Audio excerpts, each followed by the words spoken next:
Le Cibreau a ouvert en 1991, donc ça fait maintenant 17 ans que c'est ouvert.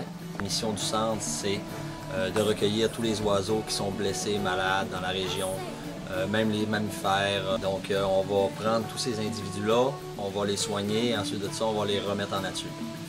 On est rendu avec 4 sentiers d'aménager pour les gens qui veulent venir se promener en forêt.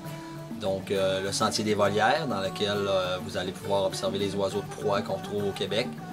Présentement, on peut voir ici des grands-ducs, donc des hiboux, des chouettes. On a des pigargues à tête blanche, communément appelés aigles à tête blanche. On a aussi des faucons, on a 2 espèces de faucons présentement, on a 2 espèces de buttes. Donc au Québec, on retrouve 27 espèces d'oiseaux de proie. Présentement ici, nous, on en a 6. Donc ça vous donne un aperçu là, de ce qu'on peut retrouver comme oiseaux de proie au Québec.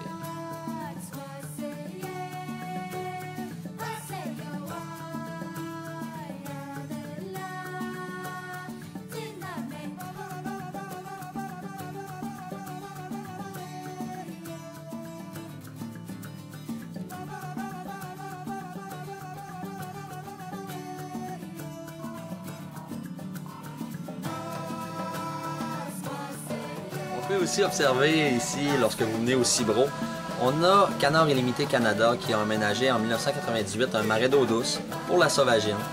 Donc c'est des endroits qui sont très importants parce qu'on va retrouver beaucoup d'espèces animales, beaucoup d'espèces végétales. Et il ne faut pas oublier que toutes ces espèces-là font partie de la biodiversité et font partie de la chaîne alimentaire. Donc quand on élimine ne serait-ce qu'un petit insecte, bien, au bout de quelques années, on peut voir disparaître un mammifère beaucoup plus gros. Alors c'est important de préserver ces milieux humides.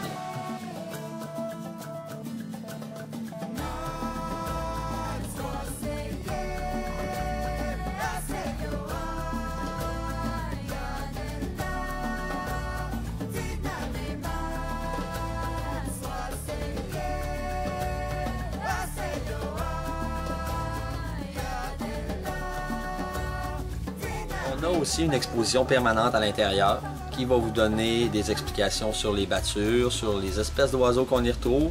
En passant ici à Saint-Fulgence, on a environ 280 espèces d'oiseaux d'identifiés. Le Cibreau offre aussi, en plus des activités de randonnée et d'observation d'oiseaux, des activités offertes aux groupes scolaires, aux camps de jour, au centre de la petite enfance. Soit que vous venez ici pour une demi-journée, pour une journée complète, avec les services de guide, on va vous faire visiter le sentier des volières, mais on a aussi des activités à l'intérieur qui sont adaptées pour les jeunes du primaire, du secondaire et même les 5 ans et moins qui viennent des garderies.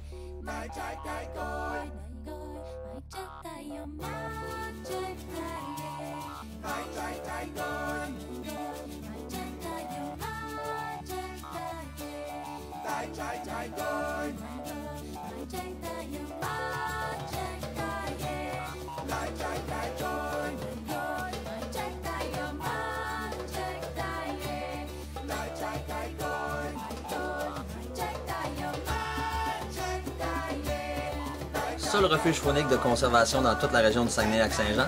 Donc c'est quand même pas une grande superficie. C'est compris le long des battures à Saint-Fulgence sur environ 1 km. Donc c'est très petit. C'est le seul endroit qui est protégé à 100% dans toute la région. Alors ça vaut la peine de venir faire un tour et visiter cet endroit merveilleux.